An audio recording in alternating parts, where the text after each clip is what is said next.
Please subscribe to Ask Sana YouTube channel and press the bell icon for more videos. अस्सलामुअलैकुम। एक भाई सवाल करते हैं कि जब एक बंदे ने गुस्ल किया है, अब वो गुस्ल के बाद नमाज़ पढ़ने जा रहा है, तो क्या वो अब वज़ू करके जाए या जो नहाया है यानी गुस्ल किया है इसी से इसका वज़ू हो गया है, इसके मुतल्लिक क्या हुक्म है? सुने। तिरमिज़ी शरीफ में एक हदीस मुबारका में हज़रत अम्मी आयशा सिद्दीक़ा रज़ियल्लाहु तआला अन्हा से मरवी है।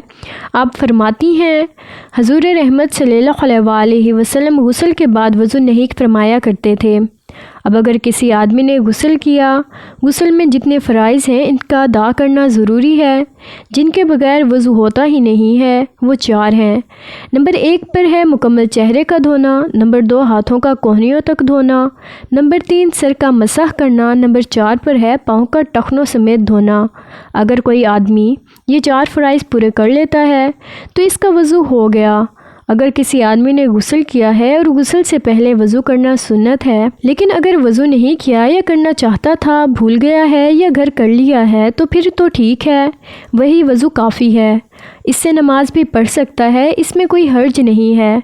लेकिन अगर गुस्ल करते वक्त वज़ू नहीं किया था, अब गुस्ल मुकम्मल कर लिया है, सर में भी पानी डाल लिया है या सर में हाथ भी फेर लिया है, चेहरे पर भी पानी आ गया है, हाथ भी कोहनियों समेत धुल गए, मुकम्मल अच्छे तरीके से गुस्ल कर लिया है।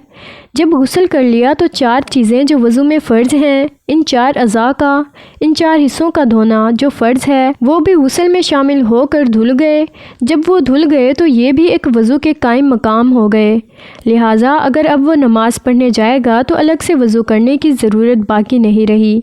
गुस्ल के बाद बग़ैर वज़ू के नमाज़ पढ़ सकता है, क्योंकि वज़ू तो पहले हो चुका है, वज़ू तो इसका मौजूद है। अब वो सीधा जाकर नमाज़ पढ़ सकता है, अब वो नए सिरे से वज़ू नहीं करेगा।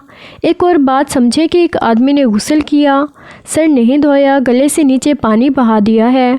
इससे मुराद ये है कि जिस तरह गर्मियों में लोग नहरों में नहाने के लिए जाते हैं, एक आदमी ने नहर में गोता लगाया, यही नहर में वो गया मगर सर नहीं धोया, गले के नीचे से पानी बहा चुका है, सिर पर पानी नहीं बहाया। नमाज़ पढ़ने के लिए अगर जाएगा तो इसे वज़ू करना पड़ेगा, क्योंकि वो 4 अज़ा जिनका धोना ज़रूरी था इनमें सर का मसा भी था। अब अगर गले के नीचे से इसने अपने जिस्म को धोया है, सर का मसा ही नहीं किया, जब मसा ही नहीं किया तो फिर वज़ू भी नहीं हुआ, क्योंकि सर का मसा फ़र्ज़ था। जब फ़र्ज़ रह गया तो फिर वज़ू नहीं हुआ। जब वो वज़ू नहीं हुआ तो नमाज़ पढ़ने के लिए दोबारा वज़ू करना पड़ेगा। लेकिन गले के नीचे से पानी बहाया था, अब इसी नहाने के दौरान इसने सर का मसा भी कर लिया, अब इसका वज़ू हो गया मुकम्मल। अगर गले के नीचे से पानी बहाया था, हाथ पांव धो लिए थे, तो अब इससे इसका वज़ू हो गया। अब इसे इसके बाद वज़ू करने की ज़रूरत बाकी नहीं रही, क्योंकि मसाह कर लिया है। अगर मसाह ना करता तो इसका वज़ू ना होता। ये मसला बहुत ज़रूरी था। उम्मीद है समझ आ गई होगी।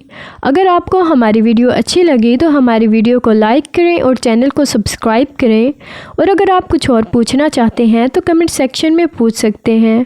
इंशाल्लाह आपकी रहनुमाई की जाएगी। अल्लाह पाक हम सबको नेक अमल करने की तौफीक अता फरमाए। आमीन।